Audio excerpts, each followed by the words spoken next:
You ever pull into a shop with a car that's barely got 80,000 miles on it, and it's already fallen apart like it's been through a demolition derby? Oil leaks everywhere, transmission slipping, brakes squealing like a haunted tea kettle, and the owner swears up and down they took care of it.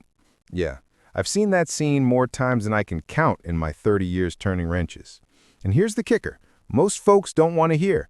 It wasn't bad parts, cheap oil, or some factory defect.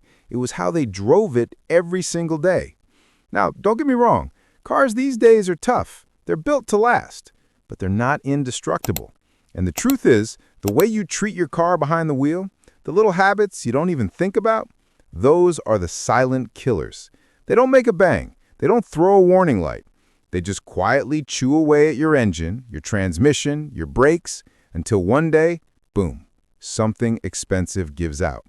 So today, I'm pulling back the curtain on the 6 driving habits I've watched destroy perfectly good cars over 3 decades in the garage. And trust me, some of these are going to hit close to home. Let's start with one I see almost every single week, riding the brake pedal. Not slamming it, just resting your foot on it while you drive. Maybe you're stuck in stop-and-go traffic, or you think it gives you better control on the highway. But here's what's really happening under your car. Your brake pads are dragging against the rotors 24/7. That means constant friction, constant heat, and constant wear. Not just on the pads and rotors, but on your calipers, your brake fluid, even your transmission if you're driving an automatic. I had a customer come in every single year with warped rotors, and he couldn't figure out why. He changed pads, flushed fluid, even upgraded to drilled and slotted rotors. Nothing stuck. Then one day, I watched him pull into the lot. Light foot on the gas, but his right foot never fully left the brake. Turns out he'd been hovering over that pedal since he got his license at 16. One tiny habit, thousands in repairs.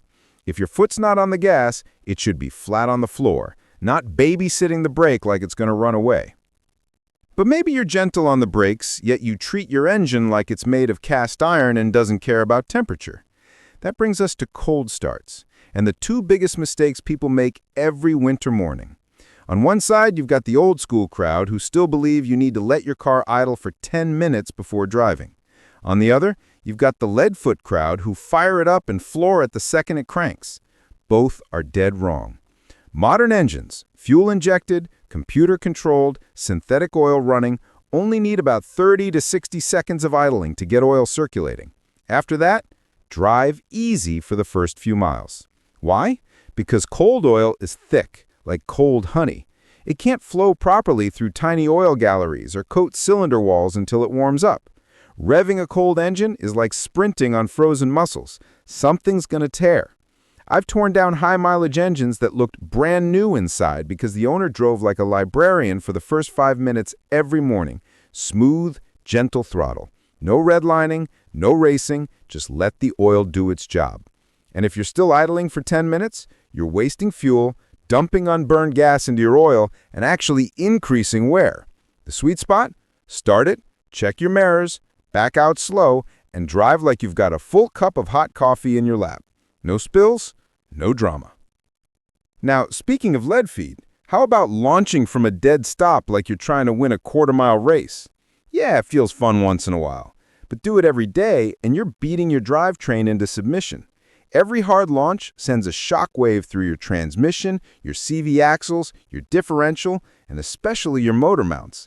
Think of it like yanking a dog off a leash. Something's going to snap. In automatics, those transmission bands wear out fast from repeated torque spikes. In manuals, you're cooking your clutch and warping the flywheel. And in both, your engine mounts crack, leading to vibrations, misfires, weird clunks, and noises that cost hundreds just to diagnose. I had a young guy bring in a barely 2-year-old sedan with a knocking noise. Turned out both front motor mounts were shredded because he liked to get going quick at every light. Replace the mounts, cost him $600. Could have been avoided with one simple rule. Roll into the throttle like you're holding that hot coffee. Smooth acceleration isn't boring, it's smart. And it's the difference between a car that lasts 200,000 miles and one that's on its 3rd transmission at 90,000.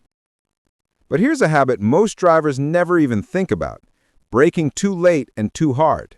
You see the red light up ahead, but you keep your foot on the gas until the last possible second, then stomp the brakes like you're avoiding a deer. Meanwhile, the guy in the Prius ahead of you, he lifted off the gas a full block ago, coasted smoothly, and tapped the brakes gently right at the line. Who do you think's replacing rotors next year? Coasting isn't just for hybrids, it's one of the oldest tricks in the book for reducing wear. When you lift off the gas early and stay in gear, your engine actually uses near zero fuel thanks to modern fuel cutoff systems. At the same time, engine braking slows you down naturally, so you don't have to rely as much on your friction brakes. Less heat, less wear, longer life. I tell my customers, pretend there's an egg between your foot and the brake pedal. You don't want to crush it, you just want to nudge it. Try that for a week. You'll feel the difference, and your wallet will too when you skip that $800 brake job. Now, let's talk about something almost nobody uses anymore, the parking brake. But Tony, I drive an automatic. It's got park. I hear you. But here's what most folks don't realize. When you shift into park, all the way to your car, on even the slightest incline, rests on a tiny little metal pin inside your transmission called the parking pawl. It's about the size of your pinky finger. And over time, with repeated stress, that little guy can bend, or worse, snap clean off. I've seen it happen.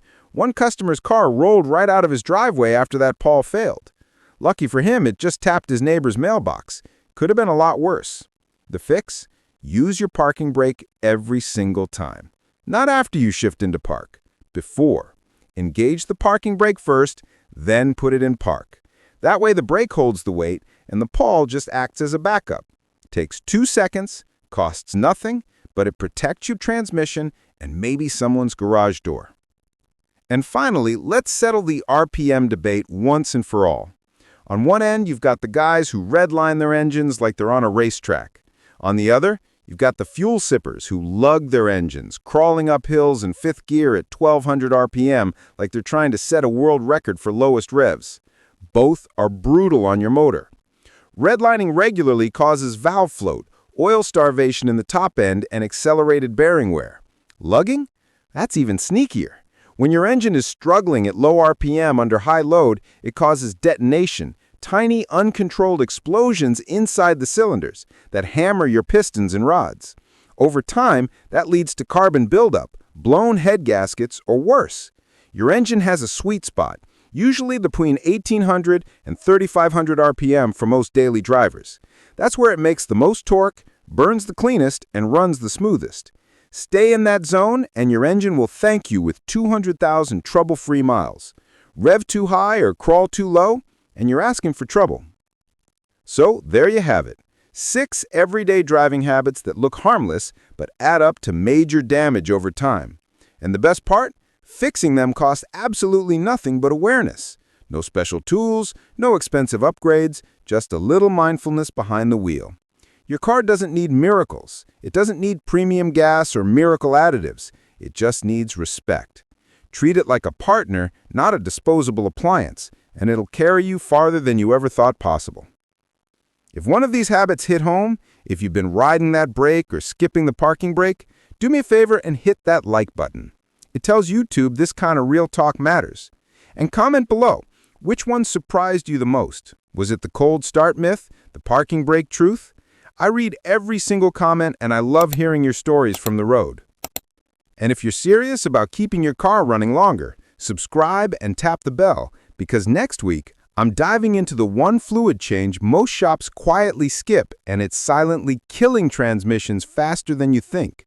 It's not your transmission fluid, and it's not your coolant. You'll be shocked what it is. Remember, folks, it's not how many miles you put on your car, it's how you put them on. Drive smart, drive smooth, and your car will pay you back in reliability, savings, and peace of mind. I'll see you guys in the next video.